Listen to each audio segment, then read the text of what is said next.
Power hitting का, तो power hitting के लिए सबसे पहले तो आप लोगों को बेस चाहिए होती है।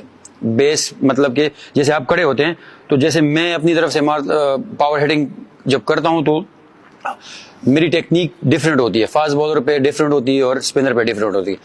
तो मैं अपनी टेक्निक से ही ये बात करूंगा, जैसे फास्ट बॉलर को मैं हिट आउट करता हूं तो मैं बहुत ज्यादा ग्रिप मेरी नीचे होती है, मैं बल्ले को बहुत नीचे से यूं पकड़ता हूं, ये वाला, ये मेरी ग्रिप होती है। और जब स्पिनर आते हैं तो उसी को मैं ऊपर कर देता हूँ, यहाँ पे मैं यहाँ पे आ जाता हूँ।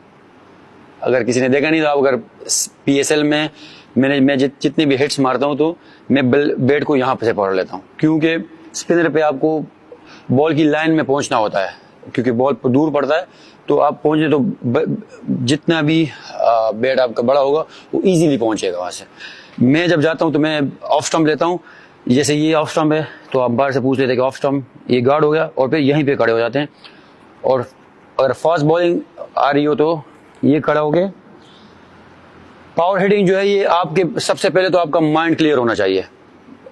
ये नहीं है कि अगर मैंने छक्का, अगर मैं हिट करूंगा तो आउट ना हो जाऊं, ये आपने माइंड में रखना ही नहीं है।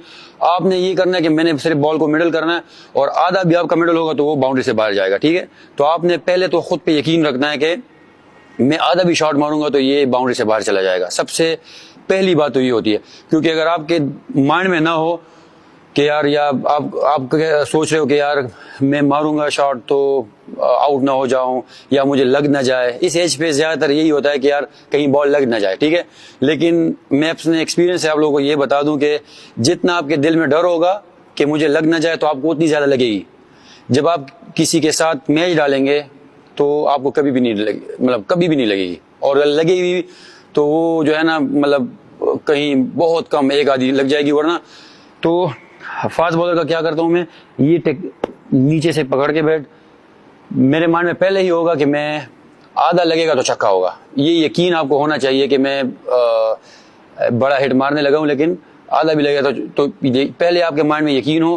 फिर जो भी आपकी टेक्निक हो, जैसे मैं खड़ा होता हूं, मैं बिल्कुल नॉर्मल खड़ा होके, फिर आपने बॉल की, जो भी बॉलर आपको बॉल कर रहा होता है आपको ज्यादा आइडिया होता है कि यार ये कितना तेज है, उसकी पेस कितनी है, और ये ज्यादा बॉल पीछे करता है या आगे करता है, या फील्ड से आप लोगों को आइडिया हो जाता है। आप लोग इतनी क्रिकेट खेल चुके होते हैं कि आपको फील्ड से आइडिया हो जाता है, तो आपके माइंड में पहले ये भी होता है कि ये बॉलर कहाँ पे करेगा। लेकिन अगर ये ना भी हो तो आपने जस्ट अपनी टेक्निक पे भरोसा करना है, और जो बॉल की लाइन है उसमें जाके आपने बैट को थ्रो करना है उसी लाइन में।